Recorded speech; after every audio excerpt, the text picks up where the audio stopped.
네, 여러분 안녕하십니까? 한국방송통신전파진흥원 사이트에서 주관하는 국가기술 자격 검정에 관련된 비상대비자원 관리에 포함되는 자격 종목 안내사항에 대해서 한번 내용을 읽어보도록 하겠습니다. 자, 우선 핵심 내용을 보면은 좀 확대를 해서 한번 읽어볼게요. 자, 인력자원 관리 직종이란 정부에서 대한민국 정부기관을 얘기합니다. 정부기관에서 인력, 물자 등 국가의 가용, 자원, 사용 가능한 자원을 동원해서 안보 위기에 효율적으로 대응하기 위한 비상 대비 계획을 마련하고 있으며 이와 관련하여 비상 상황이 발생됐을 때 필요하다고 판단되는 253가지의 국가기술 자격 면허 소지자를 법령으로 정하고 있다라고 되어 있습니다. 따라서 아래 관리 직종에 포함된 자격 면허 취득자는 비상 상황이 발생됐을 때 인력 동원 대상자에 포함될 수 있다라는 조항이 있다라는 것을 우리가 좀 알 필요가 있다 이거죠. 자, 그럼 어떤 자격증 취득자가 대상인지를 한번 확인해 볼게요. 자, 비상대비자원관리법이라고 하는 법조항이 있는데 1조에 보면 이 법은 전시상황 또는 전시사변 또는 이에 준하는 비상사태라고 했을 때 국가의 인력, 물자 등 자원을 효율적으로 활용할 수 있도록 이에 대비한 계획의 수립, 자원관리, 교육 및 훈련 등에 필요한 사항을 규정함을 목적으로 한다. 자, 대상자의 범위는 1번 항목에서 이 법의 인력 자원이란 각 호의 어느 하나에 해당하는 사람을 말한다. 1번 제11조에 따라 지정된 업체에 종사하는 대한민국 국적을 가진 국민. 2번 국가기술자격법이나 그 밖의 법령에 따른 기술면허나 자격을 취득한 사람 또는 과학기술자로서 19살이 되는 해에 1월 1일부터 60세가 되는 해에 12월 31일까지의 대한민국 국민의 연령에 포함되는 대상자라 이런 뜻이죠. 이 법에서 물적자원이란 별표에 기재된 물자와 업체를 말한다 라고 이렇게 표시가 되어 있습니다. 자, 그러면 밑으로 한번 내려가서 볼게요. 행정안전부에서 소관하는 비상대비자원관리법 시행규칙에 보면 제2조에 이렇게 나와 있어요. 인력자원의 관리 직종으로 비상대비자원관리법 제2조 1항 2호에 따른 면허 또는 자격을 취득한 사람의 관리 직종은 아래의 표와 같다라고 되어 있습니다. 자, 어떤 종목이 있는지 한번 볼게요. 인력자원 관리 직종 통신 분야의 분류표를 보시면은 우선은 통신 항목이 여기 있죠. 자, 그래서 6-1번에 보시면 정보통신 기술자라고 하는 게 있어요. 그래서 여기에 해당되는 종목이 정보통신 기술사를 보유한 사람, 그 다음 전기통신기사, 정보통신 산업기사 이렇게 3개 종목이 해당이 되고요. 다음 6-2번에 통신기기 기술자라고 직종이 분류가 되는 것이 바로 통신기기 기능사가 됩니다. 그 다음 통신선로 기술자는 통신선로 산업기사나 통신선로 기능사를 보유한 인력이 되겠고요. 그 다음 6-4번에 보시면 정보기기 기술자라 그래서 정보기기 운용기능사가 인정이 된다라고 되어 있습니다. 6-5번에 전파통신기술자라고 해서 전파전자통신기사, 전파전자통신산업기사, 전파전자통신기능사가 해당이 되고요. 6-6번에 무선통신기술자로 분류되는 건 무선설비기사, 무선설비산업기사, 무선설비기능사가 되는 겁니다. 자, 6-7번에 방송통신기술자라고 하는 것이 있는데 방송통신기사, 방송통신산업기사, 방송통신기능사가 해당이 되고요. 통신설비 기술자에 해당되는 것이 바로 통신설비 기능장 종목이 대상 종목이 된다라고 되어 있습니다.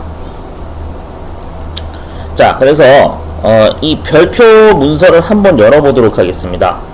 첨부 파일이 나와 있는데, 자, 행안부 소관 비상대비자원관리법 시행규칙에 따라서 뭐 2019년도에 이게 법이 만들어진 거라고 보시면 되는데요. 그래서 인력자원관리직종 제2조 관련해서 기계 분야부터 해서 실제 관련된 자격 종목이 다 명시가 돼 있죠. 기계 가공기술자에 해당되는 거, 기술사, 뭐 산업기사, 기능사 다 이렇게 들어가 있습니다. 공존행동기계 기술자 해서 여기 인정 종목으로 들어가죠. 자, 철도 차량 기술자 이렇게 들어가고요. 그 다음에 차량 관련된 기술 종목 여기에 보시면 들어가 있는 것을 볼 수가 있습니다. 자, 그 다음 건설기계 기술자도 여기 나와 있죠. 네, 이런 식으로 관련된 종목이 있다라는 거를 좀 참고하시고, 정밀기계 기술자 관련돼서 있고요. 용접기술자 표 나와 있죠. 자, 그래서 그 다음 금형기술자, 산업기계기술자, 판금재관기술자, 배관기술자, 금속재료기술자, 쭉 여러가지가 있죠. 한 번씩 확인해 보시기 바랍니다. 이런 자격증들이 전시 상황에 쓰일 수가 있구나 라는 거를 우리가 좀 법령으로 존재하는구나 라는 거를 알고 계셔야겠죠. 자, 그래서 이런 것들 한번 쭉 확인해 보시고, 전기 분야는 이렇게 인정이 된다라는 걸 알고 계시면 되겠죠. 그 다음 전기공사 기술자, 전자기기 기술자, 다음에 전자기술자, 전자계산기 기술자 쪽에서도 이게 이제 컴퓨터 분야라고 보는 게 맞는데, 이런 것들이 인정이 된다라는 거를 알고 계셔야 되겠습니다. 자, 정보통신기술자도 아까 표를 봤었죠? 전파진흥원에 그 게시되어 있는 내용을 쭉 한번 읽어본 거예요. 자, 그 다음에 뭐 좀 더 밑으로 내려가 볼까요? 좀 더 내려가 볼게요. 이런 것들이 인정이 된다라는 거 나와 있고요. 항공 쪽, 그 다음에 뭐 토모, 석공 이런 거 다 인정이 된다. 자, 더 밑으로 내려가 보도록 하겠습니다. 건축제도 기능사도 인정이 되네요. 이런 식으로 인정이 되어 있고요. 건축 일반 시공도 이게 인정이 된다라는 거 나와 있습니다. 다음 조적, 목공 쪽, 그 다음 목재 창호 기술자라고 해서 건축 도장 기능사, 그 다음 방수 기능사, 상시로 진행되고 있는 종목이죠. 이 두 개도 전시 상황에서 쓰일 수가 있는 종목이다라는 거 알고 계시면 됩니다.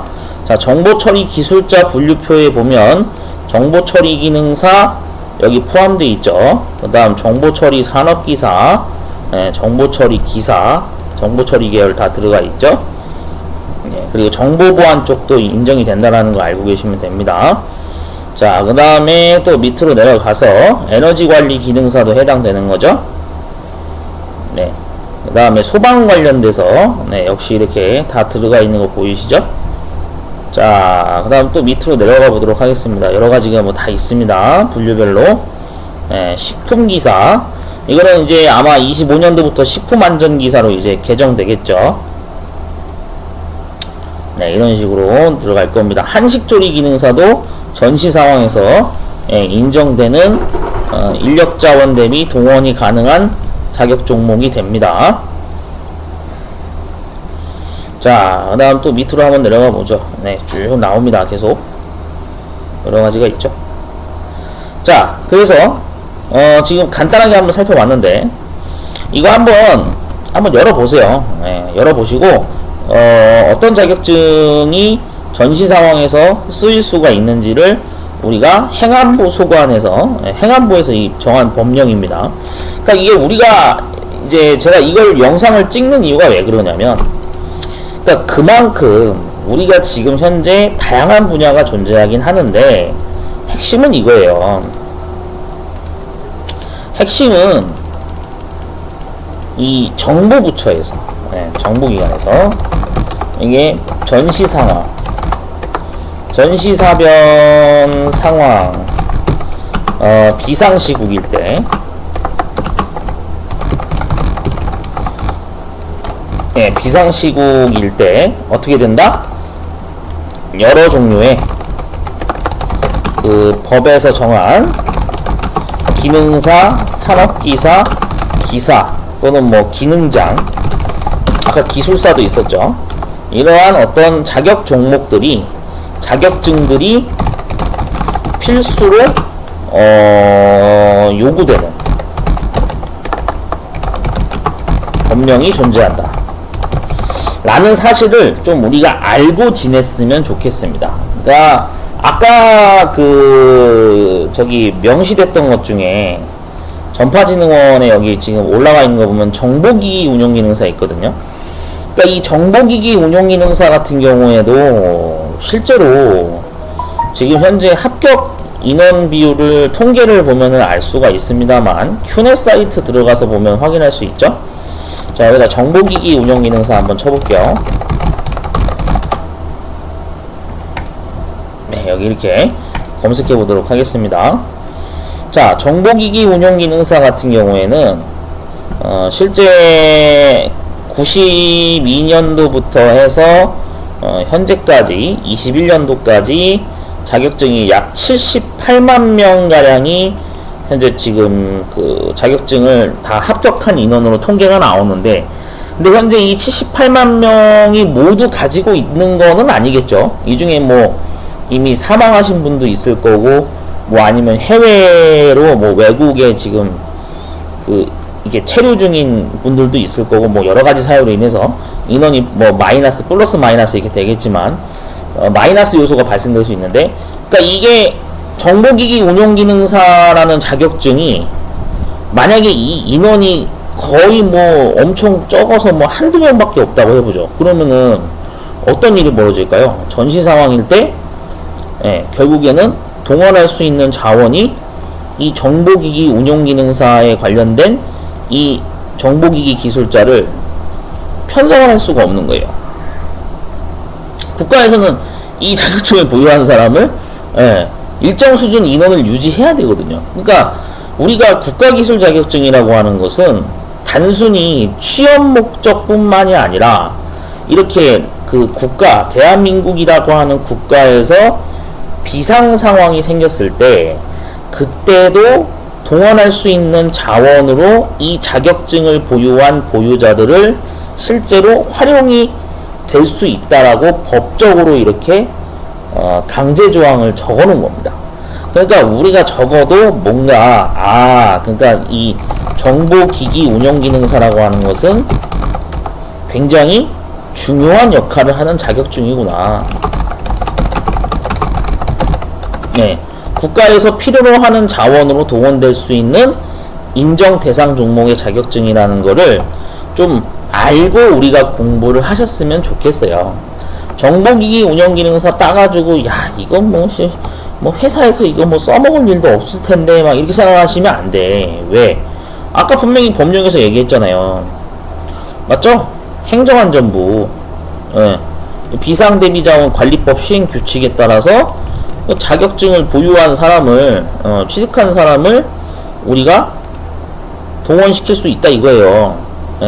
물론 이제 뭐 사실 정부기관에 대해서 좀 약간 좀 반감을 가지신 분들이 있을 수도 있어요. 에이씨, 뭐 나라에서 직불 뭐 해주는 것도 없으면서 이렇게 생각할 수도 있지만, 어쨌든 우리나라는 어쨌든 전시 상황인 국가인 건 맞지 않습니까? 맞잖아요.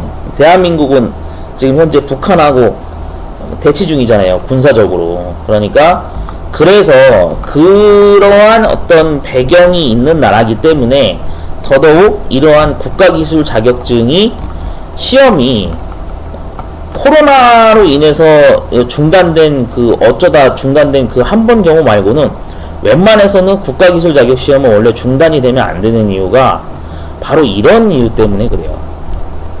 전시 상황을 대비할 수 있는 일정 인력에 대한 스펙을 우리가 유지를 하고 있어야 되거든요. 그러니까 법에서는 자격증을 보유하는 사람을 결국엔 찾는다 이거죠.